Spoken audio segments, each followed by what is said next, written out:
Minnesota winters are brutal. It's tough being cooped up. It gets a little stale. When Dad opens up the window, it's the first thing he does. The Tobin stance. Spring is in the air. And pollen, dog-haired. The sunshine. Hello, my name is Triple Backspace, and today we are comparing NVIDIA encoder and X264. NVIDIA encoder and X264 are both video encoders, which you can use in OBS. And OBS is a program which allows you to stream and record gameplay footage. So I was comparing these two different ways of encoding a video. And NVIDIA encoder is a way to offload encoding to the GPU. It has a special mechanism in the GPU that specifically is designed for encoding videos. It powers shadow play and game stream, which you may have seen in NVIDIA Shield. And it's also supported by OBS, since it's a couple of months ago they released a new driver which allows third-party applications to use NVIDIA encoder. So I was curious to see how well it would perform at low bit rates at the same quality settings. I'm using 720p 30 frames per second in both of these clips. The only real difference between these clips is that NVIDIA encoders produce during the night, which is not a really good thing, because it's a little bit harder to process all the lighting differences, because that means different colors, that kind of stuff. So it results in a more pixelated screen. However, I can already conclude that NVIDIA encoder is a little bit worse, because I've seen footage of NVIDIA encoder already, and even during a Minecraft day, like an X264, it performs a lot worse. But still, there are still pixelation issues using NVIDIA encoder. However, NVIDIA encoder has a lot.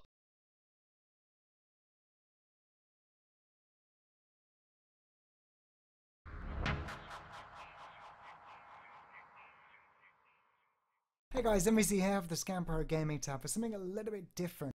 For those CPUs setup, then have a look at the results before coming back right at the end with my final thoughts, feelings and conclusions as to which ones I would personally use. And to be honest, I already know, it's just I need to show you guys before I actually tell you my thoughts. But yeah, enjoy the video.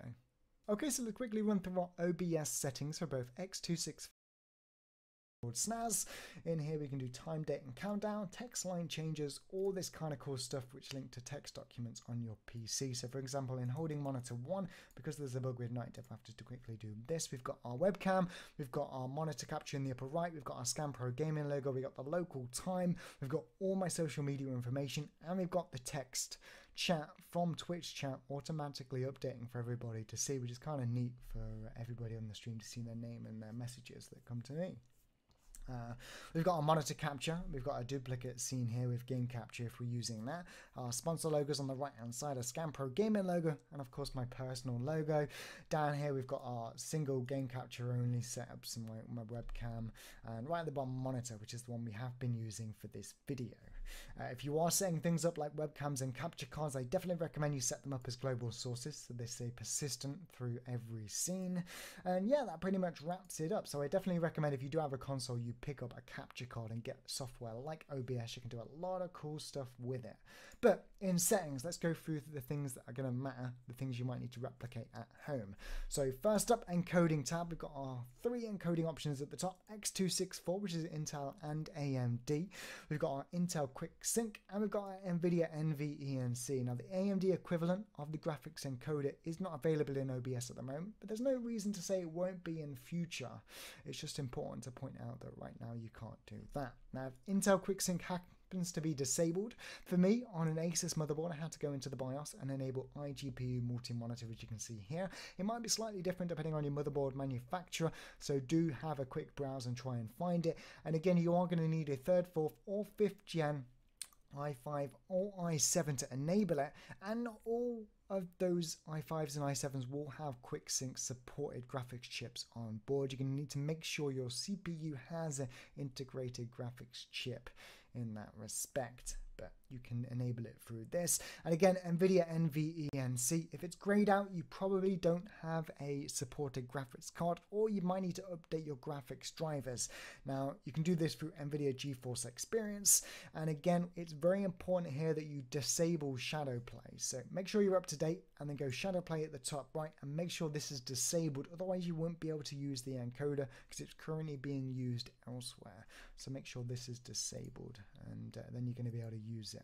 But yeah, those are our 3 settings. So we'll start off X264. We'll go into the video tab first. As you can see, we've got 1080p currently set up. Now, when we change to 720p, we actually do this. But what I definitely recommend if you are streaming yourself is you always leave this at 1080p, set this to 720, and the best filter here. It's just, but for the purpose of the video, we're simply changing the upper section instead.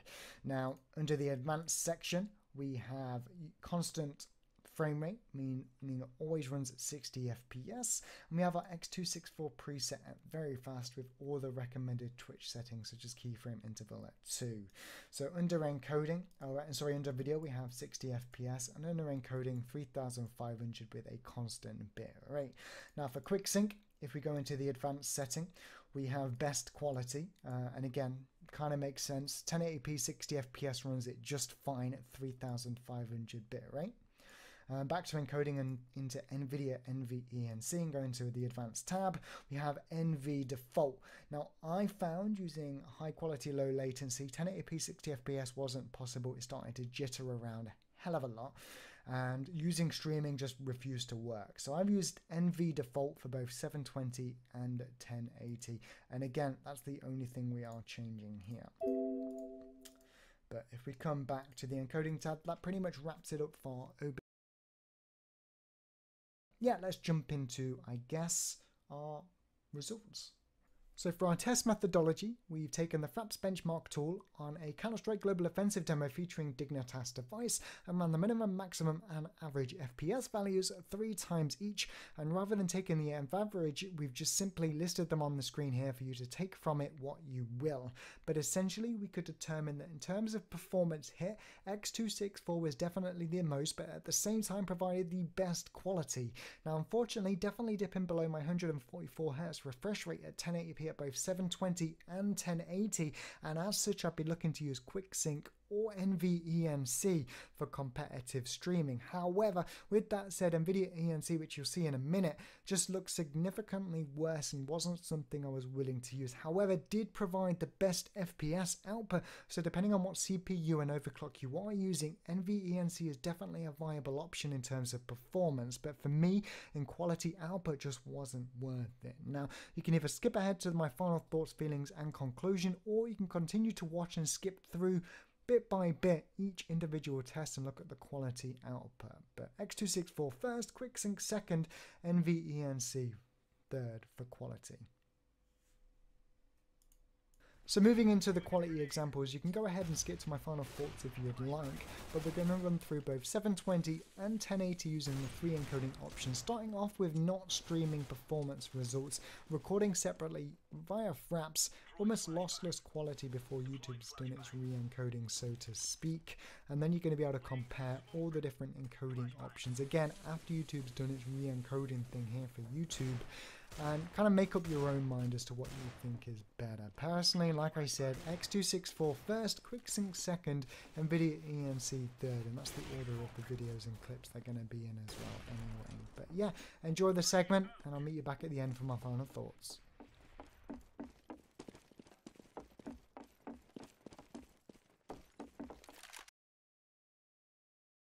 For shadow play, but for streaming, particularly competitive games where you want little to no performance hit, you're going to be picking QuickSync pretty much every day of the week. However, when it comes to playing casually, when it comes to just playing with viewers or